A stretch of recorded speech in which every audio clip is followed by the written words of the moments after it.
चलो अब हम लोग आज जो टॉपिक है वो तुम्हारा है क्या सर, पक्षी पढ़ना है, मछली पढ़ना है, सांप पढ़ना है और एक तिल चट्टा होता है, इसके बारे में जानना है। ठीक है, तो इसमें होता क्या है मेनली कि जैसे देखो, अगर हम बात करें किसकी, तिल चट्टा की, इसका शरीर जो होता है ना बाह्य कठोर आवरण से ढका होता है। ठीक, और इसमें तिल चट्टा ही नहीं आता है, तिल चट्टा आता है, मक्खी भी आता है। क्या आता है? मक्खी।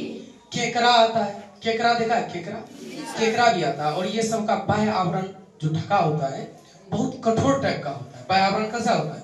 कठोर। मक्खी भी, मक्खी का भी आवरण होता है लेकिन वो दिखता नहीं, लेकिन उसका भी आवरण कैसा होता है? कठोर होता है। इसी लेकर के इसके बाह्य आवरण को क्यूटिकल कहा जाता है। आगे के क्लास में पढ़ोगे क्या कहा जाता है? क्यूटिकल। पहली बात क्या हो गया? क्यूटिकल। और इसमें सबसे इंपॉर्टेंट बात है कि तिल चट्टा में 3 जोड़ा पैर होता है। कितना पैर होता है? 3 जोड़ा। 3 जोड़ा पैर हो गया और 2 जोड़ा टहना होता है। क्या होता है? 2 जोड़ा टहना। और इसका रहने का जो स्थान होता है, नहीं ज्यादातर नमी वाला स्थान पर, अंधेरा वाला स्थान पर रहना पसंद करता है और झुंड में चलेगा। ठीक है, कहीं मिलेगा तो झुंड में चलेगा और नमी वाला स्थान पर रहेगा, अंधेरा में रहेगा। जैसे तुम्हारा किचन है, बाथरूम है, इस सब जगह पे ज्यादा मिलेगा तिल चट्टा तुमको। तो इसलिए ये क्या होता है, इसका आवरण मेनली क्या है? आवरण कठोर होता है। इसके शरीर का आवरण कैसा होता है? कठोर। और दूसरा बात 9th में पढ़ोगे, क्या पढ़ोगे इसमें कि इसमें रक्त परिसंचरण तंत्र खुला पाया जाता है। कैसा पाया जाता है? खुला। इसलिए इसमें हीमोग्लोबिन नहीं होता है, जिस कारण से इसका ब्लड लाल नहीं होता है। इसका ब्लड लाल, ब्लड होता है लेकिन ब्लड लाल। और हम लोग में तो नस है, इसलिए हम लोग में ब्लड को ले जाने के लिए, ब्लड में, ब्लड का जरूरी है ऑक्सीजन को ले जाने के लिए। ऑक्सीजन और कार्बन डाइऑक्साइड को लेकर के जाना और आना जो काम है वो काम है हीमोग्लोबिन का। उसके कारण हमारा ब्लड क्या होता है? लाल होता है। लेकिन ये काम तिल चट्टा के शरीर में, मक्खी के शरीर में, मच्छर के शरीर में ये काम नहीं होता है, क्योंकि उसके शरीर में, पूरे शरीर में ब्लड नहीं रहता है, खुला रक्त परिसंचरण तंत्र होता है, इस कारण से उसका ब्लड लाल नहीं होता है। पहली बात क्लियर हो गई, तिल चट्टा के बारे में बढ़िया जान गया। और इसी का आदमी कौन कौन हुआ? मक्खी हुआ, केकड़ा हुआ, मच्छर हुआ। क्लियर हो गया? चलिए अब नेक्स्ट हम लोग जानते हैं पक्षी के बारे में। अच्छा, पक्षी का जो शरीर होता है ना, इसका जो हड्डी होता है वो मजबूत और खोखला होता है। कैसा होता है? मजबूत और खोखला।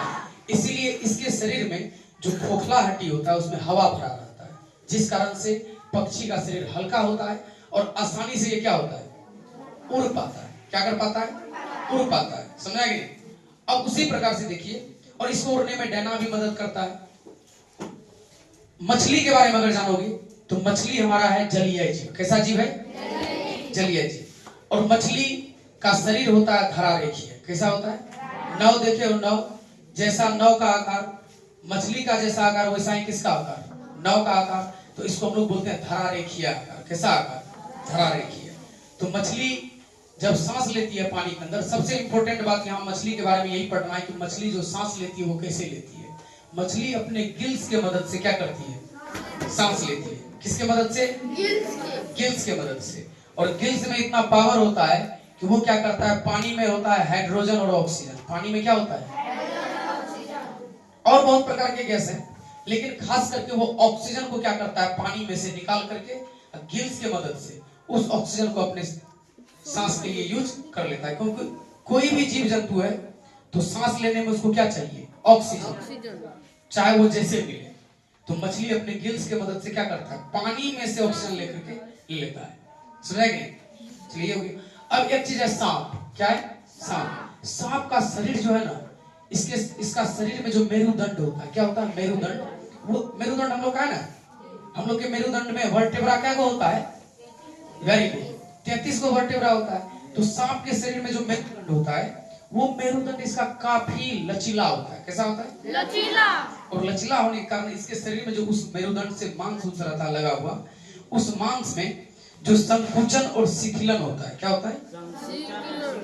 उसी संकुचन और शिथिलन के कारण सांप गति कर पाता है। और सांप का मेरुदंड लचीला होने के कारण इसमें लहरदार गति होता है। कैसा गति होता है? और इस लहरदार गति के कारण सांप को हम लोग कह सकते हैं ये रेंगता है। क्या करता है? रेंगता है। बात क्लियर हो गया? जी सर। इसी के साथ आपका चैप्टर होता है समाप्त। समझेंगे? और कोई दिक्कत होगा, इस टॉपिक को अच्छे से पढ़ना है घर में, जो हमने लिखा है उसको अच्छे से पढ़ना। ठीक है? कोई दिक्कत होगा फिर कल इसके बारे में पूछेंगे, और जो याद